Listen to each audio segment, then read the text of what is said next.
La cité Tunkalafia pour la diaspora malienne à Banankoroni. Vous résidez à l'étranger, vous souhaitez faire partir du projet de la nouvelle cité moderne de Tunkalafia à Banankoroni.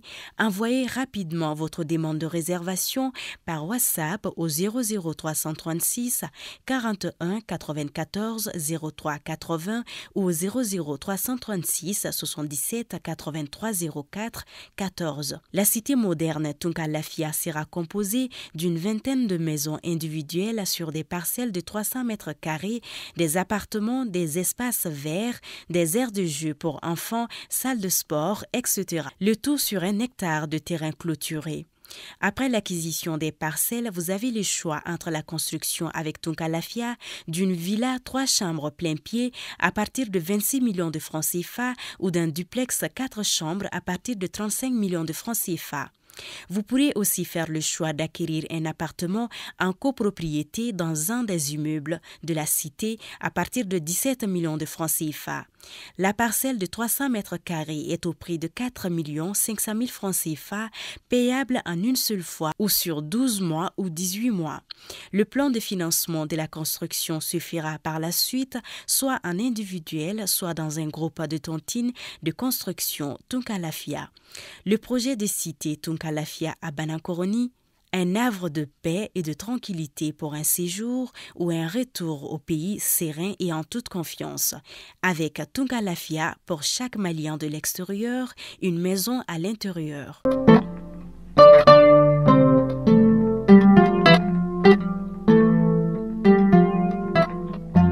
Bonjour à tous, bonjour à toutes, c'est toujours un plaisir de vous retrouver. Bienvenue dans ces flashs d'informations.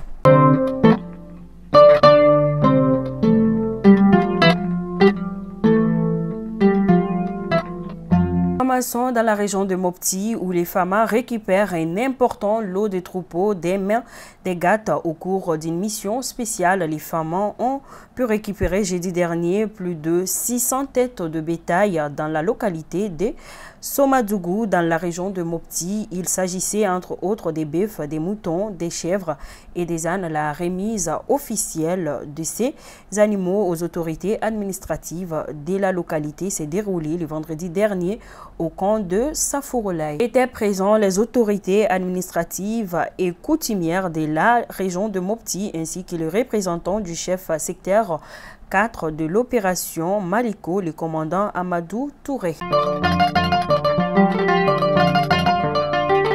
À présent, parlons diplomatie. Une importante délégation ministérielle composée de plusieurs membres du gouvernement, d'experts du secteur privé sous la conduite du ministre des Affaires étrangères et de la coopération internationale, son Excellence M. Abdoulaye Diop, effectue une mission à Conakry.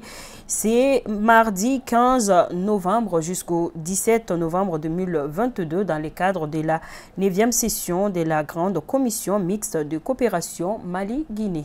Et nous rappelons que cet important rendez-vous s'inscrit dans la dynamique du raffermissement et de la diversification des secteurs relationnels historiques entre les deux pays et c'est conformément à la ferme volonté partagée des présidents maliens et guinéens d'hisser les liens des partenariats à un niveau répondant aux aspirations des deux peuples frères.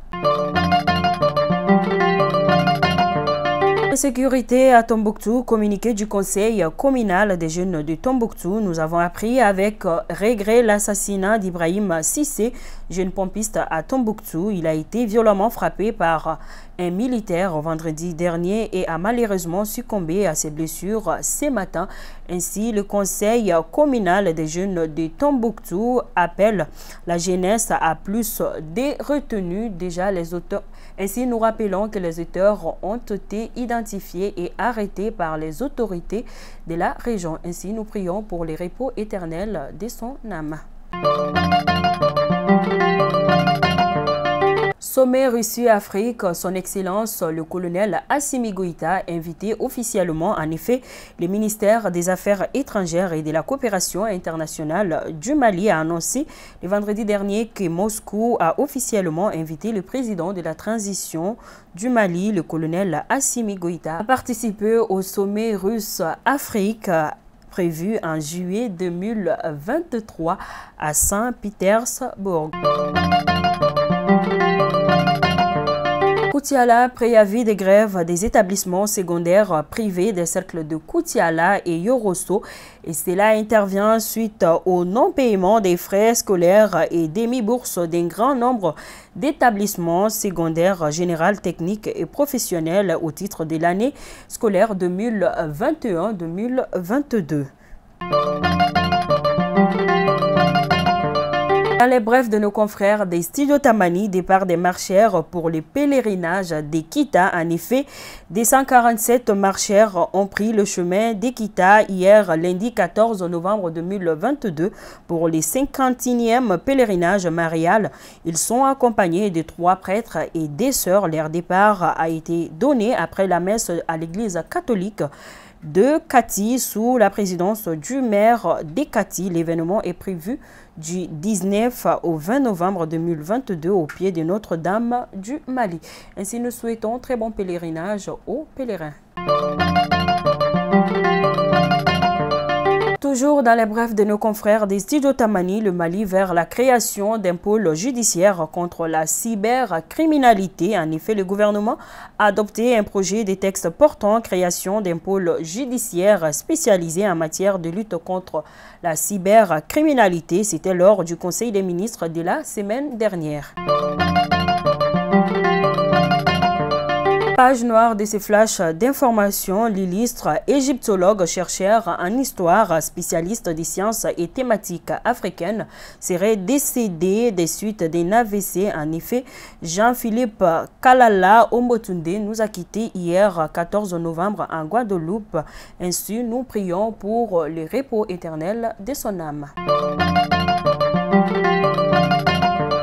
À présent, les actualités hors de nos frontières. La Côte d'Ivoire va retirer progressivement ses personnels militaires et des polices déployés au sein de la mission des Nations Unies au Mali. C'est ce qui ressort d'une note de la mission permanente ivoirienne auprès des Nations Unies, une note qui date du 11 novembre dernier. Et nous rappelons que le document précise que des relèves de militaires et policiers prévus en octobre-novembre puis en août 2022 n'auront pas lieu. La Côte d'Ivoire ajoute qu'elle est disposée à redéployer les contingents retirés du Mali dans les autres missions onusiennes de maintien de la paix.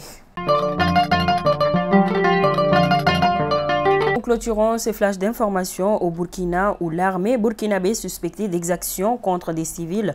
En effet, des unités de l'armée burkinabé seraient accusées d'avoir causé la mort de plusieurs dizaines de civils selon le bureau du Haut Commissariat aux droits de l'homme au Burkina. Fidèles abonnés de Malikouna Foni, c'est donc tout pour ces flashs d'informations. Je vous donne rendez-vous demain pour une autre édition. D'ici là, portez-vous bien. Que Dieu bénisse les Mali et qu'il protège nos femmes. Bonne journée à tous. Merci.